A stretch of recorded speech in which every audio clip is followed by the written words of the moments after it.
I was born to a Ukraine where anything was possible. We celebrated simple freedoms, to live and to love. But there have always been those who would try to take our freedom from us.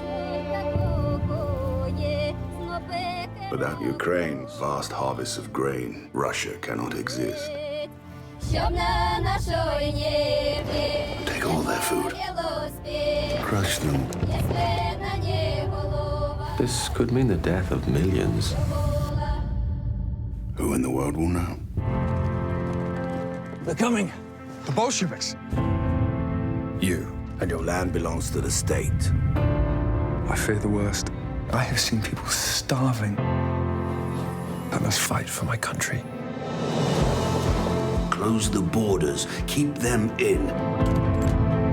There's death all around me. This is not a famine. This is starvation. They think they have choices when they have only one. We must save ourselves or die.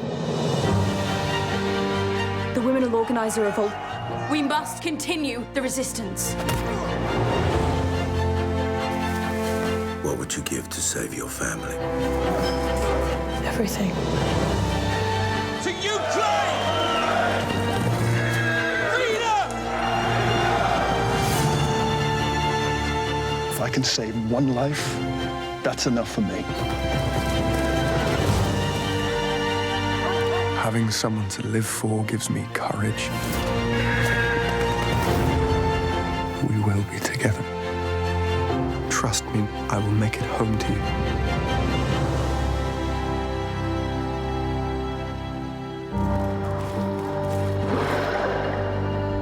I'll always be yours.